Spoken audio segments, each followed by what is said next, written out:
Hola amigos de Biblia versus Religión, hoy con un tema histórico, ¿dónde estaba la cristiandad durante el Holocausto nazi? Traigo 3 obras de consulta que son seglares, pero también responderemos la pregunta, ¿dónde estaban los testigos de Jehová durante este terrible hecho que no debiera repetirse en la historia de la humanidad? Si le interesa el tema, como siempre, acompáñenos.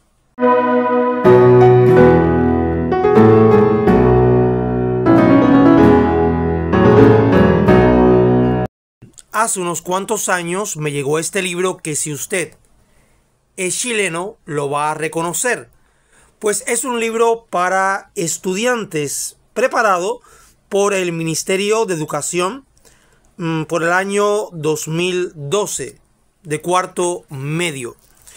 En este libro, en la página 41, me llama la atención este recuadro que verán en pantalla.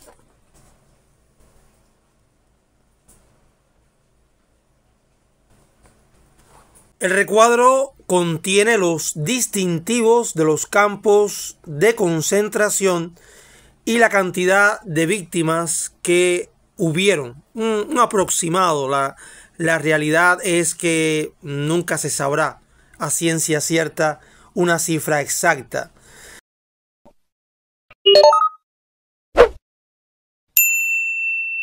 Por ejemplo, aparece con la llamada estrella de David, los judíos, que fueron los que tuvieron la mayor cantidad de víctimas en los campos de concentración, criminales comunes, prisioneros políticos, apátridas, testigos de Jehová, representados con un triángulo púrpura, homosexuales masculinos con un triángulo rosa, gitanos, asocial, es decir, vagos y prostitución. Curiosamente, en este recuadro solamente encuentro representantes de 2 religiones, la judía y los testigos de Jehová. La pregunta que se hacen muchos es, ¿dónde están aquí los católicos, los protestantes y otros grupos que representan a una gran cantidad de personas del mundo religioso? Lo cierto es que, salvo algunas excepciones, que las hubo, personas valerosas, católicas, protestantes, la mayoría le dio su apoyo al régimen nazi. ¿Cómo lo sé? ¿De dónde saco esta aseveración que parece exagerada?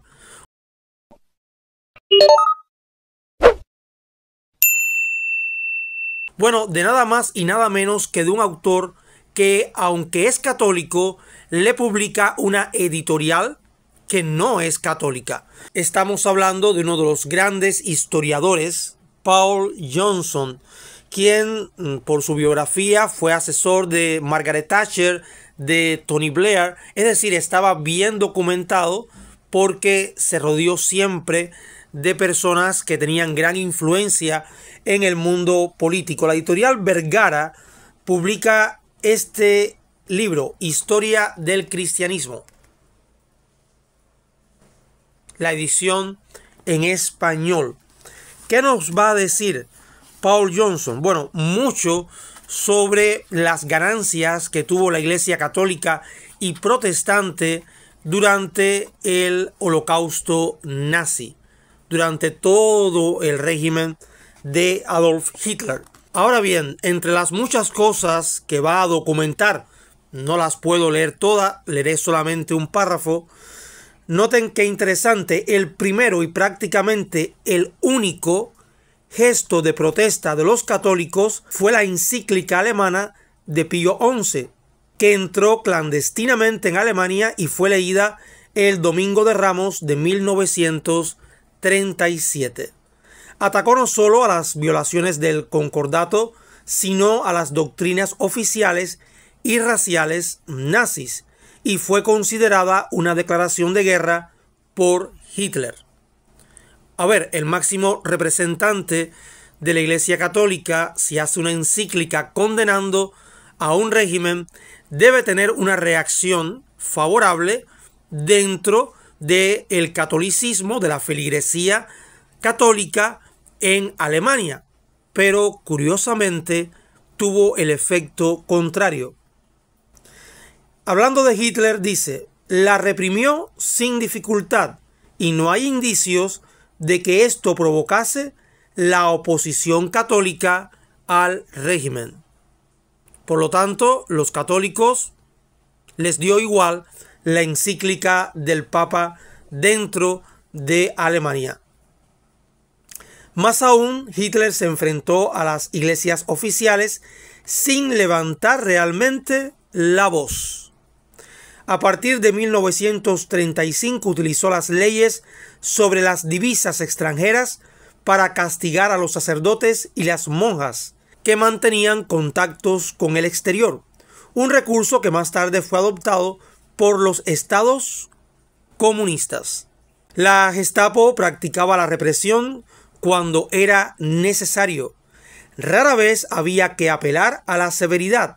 Salvo unos pocos individuos, casi nunca los clérigos sufrieron largas penas de prisión. De un total de 17,000 pastores evangélicos, ya no estamos hablando solamente de la Iglesia Católica, nunca hubo más de 50 que cumpliesen penas prolongadas.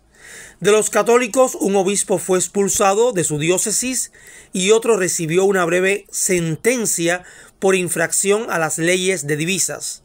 No hubo más resistencia, pese al hecho de que hacia el verano de 1939 se habían clausurado todas las escuelas religiosas. Ahora noten este detalle y noten cómo, como buen católico, va a llamar a los testigos de Jehová secta. Por lo tanto, no hay un favoritismo hacia los testigos, pero aún así, este hombre de forma sincera va a argumentar lo siguiente: solo las sectas libres se adhirieron a sus principios en la medida suficiente como para merecer la persecución. Los más valerosos fueron los testigos de Jehová, que afirmaron su oposición doctrinaria directa desde el principio y sufrieron las consecuencias. Se negaron a cooperar con el Estado nazi, al que denunciaron como una entidad absolutamente perversa.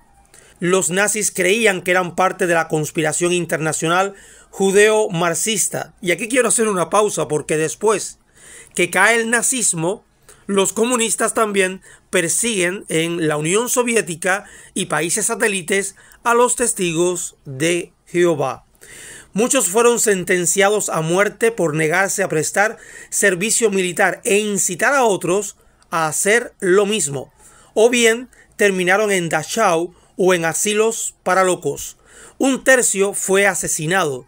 El 97% sufrió persecuciones de distinto carácter. Fue el único, repito, porque esto es vergonzoso para la cristiandad, y lo digo sin tapujos, desde el respeto, pero es la realidad, no se puede pintar, decorar de otra manera.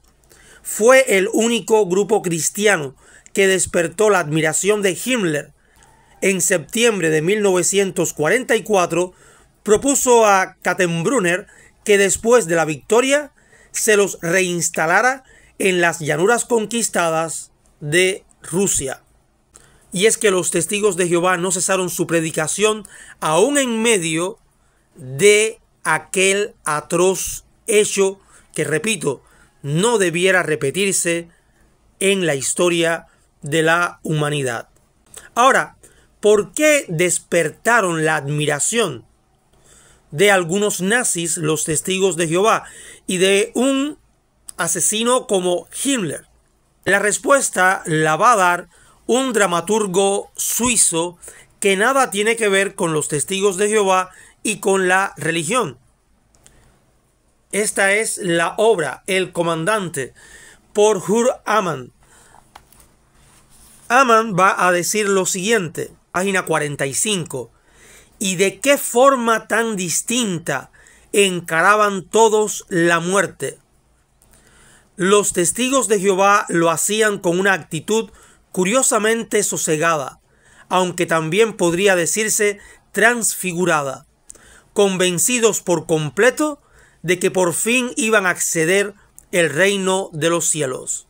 Los objetores de conciencia y los saboteadores que habían terminado allí por sus convicciones políticas se resignaban de forma serena y estoica a su destino irrevocable. Por otra parte, los delincuentes profesionales, los verdaderos elementos antisociales, o bien exhibían una cínica petulancia y un arrojo fingido tras el que ocultaban sus temores ante aquel momento de suprema incertidumbre, o bien se resistían, gritaban y lloraban pidiendo asistencia espiritual. Y repito la exclamación que utiliza Amán: ¿y de qué forma tan distinta encaraban todos la muerte? Y señala a los testigos de Jehová que lo hacían con una actitud sosegada, pero también convencidos de la pronta llegada del reino de Dios. Como ven, amigos, no he necesitado literatura de los testigos de Jehová para decir algo que la historia sin lugar a dudas recoge. Las víctimas en su mayoría, además de gitanos y otros grupos, fueron judíos, pero la única religión cristiana que tenía un distintivo color púrpura fueron los testigos de Jehová. Curiosidades de la historia, pero también una amarga realidad que luego se repite en la ex Unión Soviética, cuando en la cristiandad la soga aprieta. Esto es, mis amigos, Biblia versus religión.